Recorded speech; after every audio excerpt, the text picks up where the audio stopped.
All right, people, we are back, and today we can talk about this finally. This is the Framework Laptop 13, brand new for 2025, running the AMD Kraken Point, the AMD Ryzen 7 350 on this one. And it is a very nice chipset, not the most powerful. There is a more powerful one, the Strix Point, which they do offer this in, the AMD Ryzen AI9 HX 370. I believe that's the one they're also offering. Again, links for everything in the description below. But what makes Framework as a company and as a laptop maker pretty unique is the modularity. We've seen it before. You can swap out the components. You can do a lot yourself, a DIY, do-it-yourself kind of mentality on this. Now, they did improve the display. It is a little bit nicer this year. It's a 2880 by 1920, still a 3:2 aspect ratio. It's extremely bright. We'll get into the numbers in the review. Still got a great keyboard, good tactility, good key travel, and a nice glass precision touchpad. I wanted to say haptic because that's one of the things I wish it did have. It is not a haptic touchpad.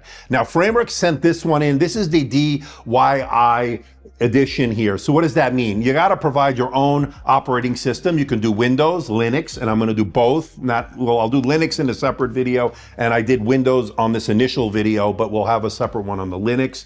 That should be a nice project. And I was also given the RAM, the storage, all that stuff to put in ourselves. We had to put in this bezel here. This is that translucent bezel, but they make other colors and so forth, from what I understand.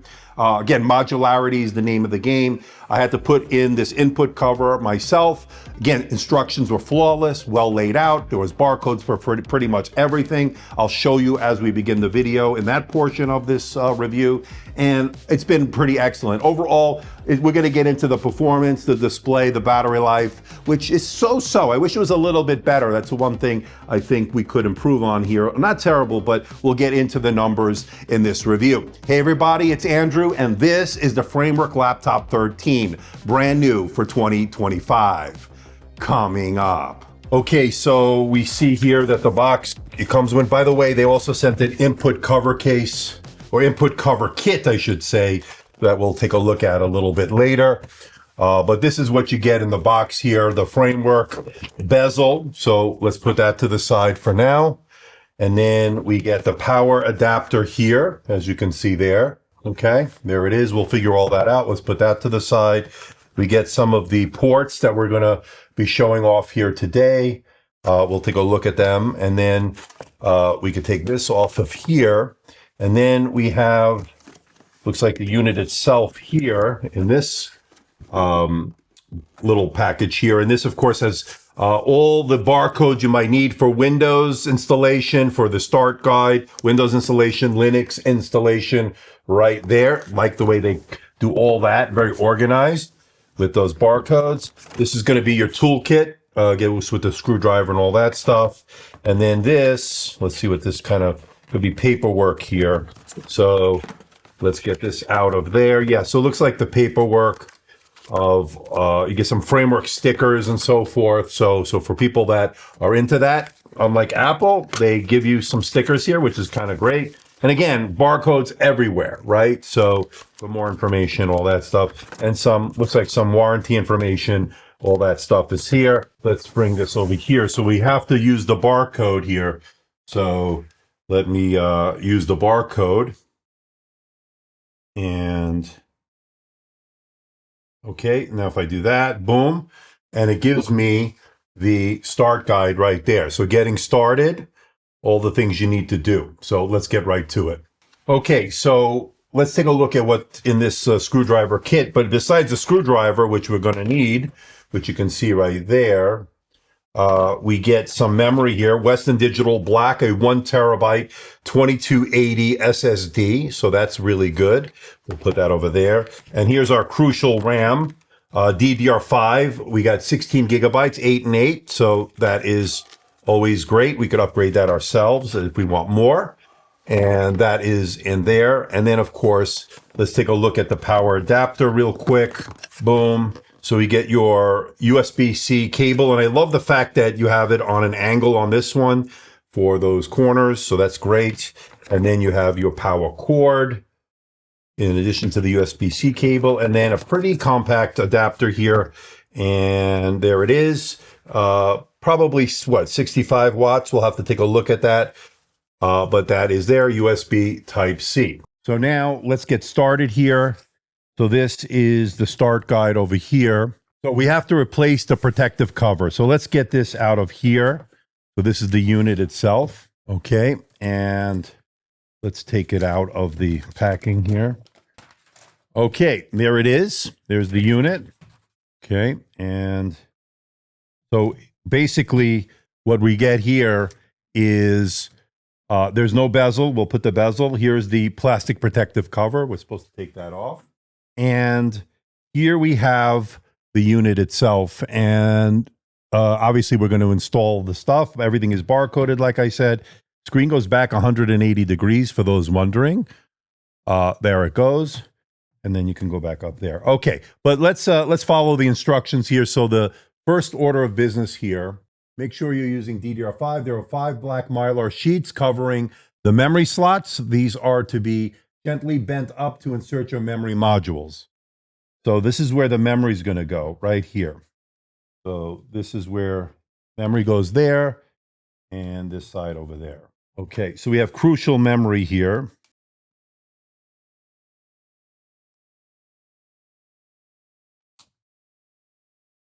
Okay, that's one right here.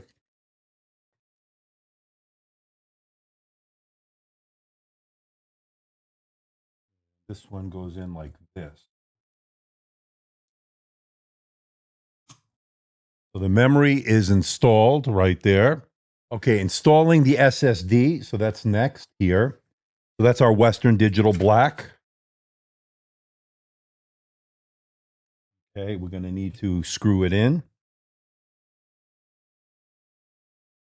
So the SSD is already installed. This is going smoothly so far, knock on wood. The next step is going to be install the input cover. So this is the input cover, in other words, AKA the keyboard. All right, so here is the input cover.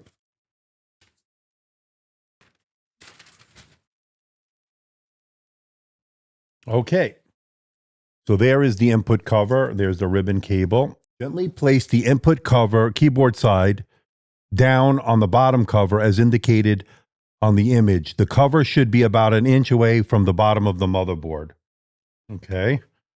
Locate the loop at the end of the touchpad cable, insert it with your finger. Okay, so this is the what we're talking about here. And I think it goes in there. So let's see. Connect the touchpad cable. Okay, the touchpad cable is connected. Okay, flip the cover over. And that should do it there. Okay. Hope I did that right. We'll find out. Here's the bezel. All right, next step, number 10. Let's open this up. Got a clear bezel here. This is the bezel, by the way. It is clear.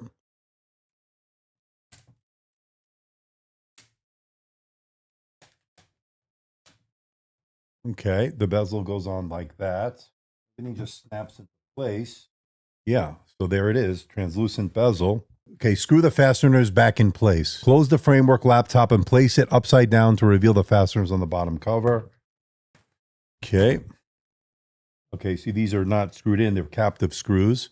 Just screw them into place. This is a T5 Torx screws for those wondering.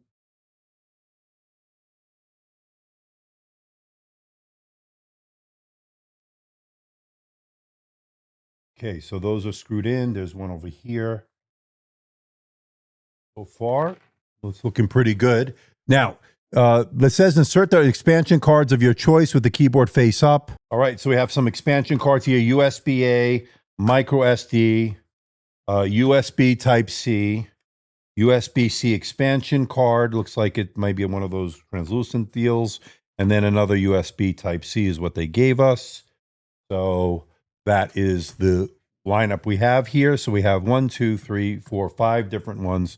So we can take a look at them. All right, I think this is pretty self-explanatory. So we'll put, let's see what this one is. This one is that, I guess, Let's find out right now. Something a little bit different from here we normally see. So this is a colored one. So this is a green color, which is kind of cool. So let's see how this goes in here. Let's put it in one of these, and it just slots right in. So we have a green one here on the right side. That looks pretty cool. Let's put another USB Type-C. I mean, this is really easy so far, knock on wood. All right, so those are the two USB-C ports we have right there. So we got one right there, and then one right there. And there'll be others you can buy. I'll put a link to their website where you can buy them.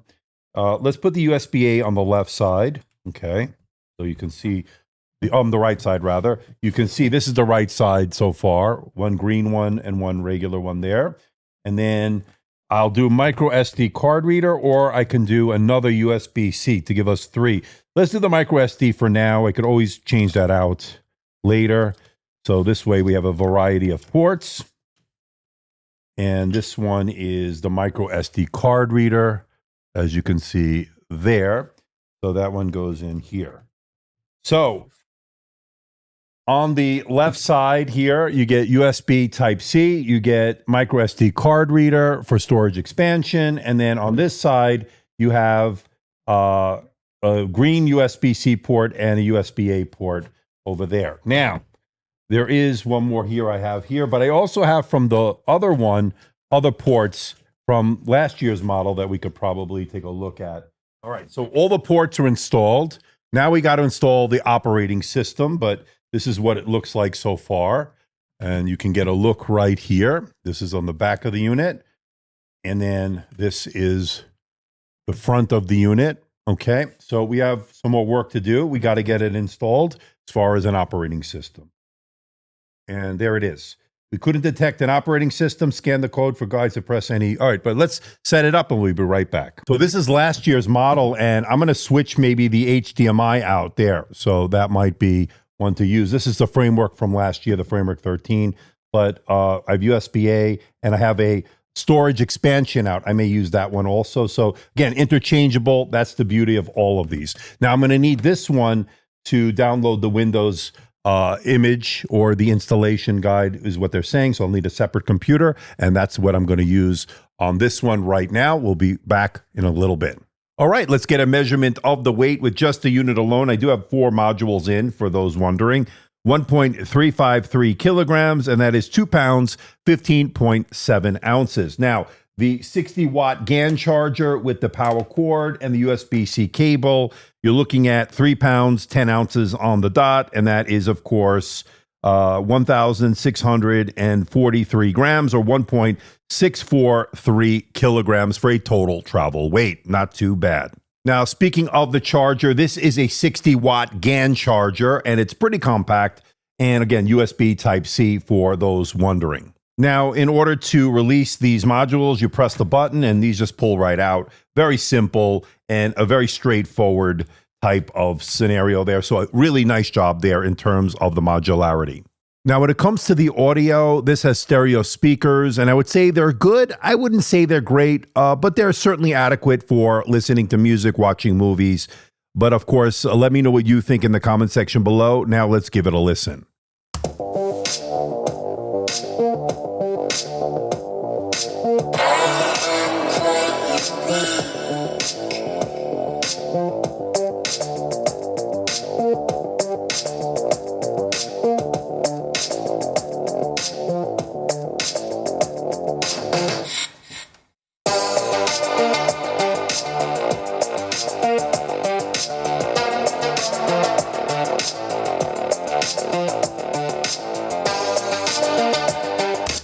Pretty good in terms of a modular laptop. Really good keyboard, as I mentioned in the intro, but pretty good overall build quality. Ports, you know, this is where this shines, right? So modularity, you could swap out the ports. They're all USB-C based, so if you want USB-A, you just slip in that module. If you want HDMI, you slip that in. If you want an expanded storage, it's what I have here from my other one here that I have, 1 terabyte, I put one there. micro SD. I think you get the idea. Modularity gives you the versatility of different ports when you need it. Just keep them in your bag, easily swapped out. You just press the little button there, pops them off, boom, you're ready to go. The button's right there, both sides. There are 4 slots for you to expand out. And of course, you also have a headphone jack as well. Now, as far as the camera here, this is a 1080p camera. It is not IR. You do have a fingerprint scanner. Let's give it a look and a listen in terms of the webcam. So this is the camera on the brand new Framework Laptop 13 here for 2025. What do you think about the video quality? And what do you think about the audio quality? Now, this is a 1080p camera. It's not IR. So in order for you to log in with some security biometrics, use the power button, which doubles as a fingerprint scanner. That worked well.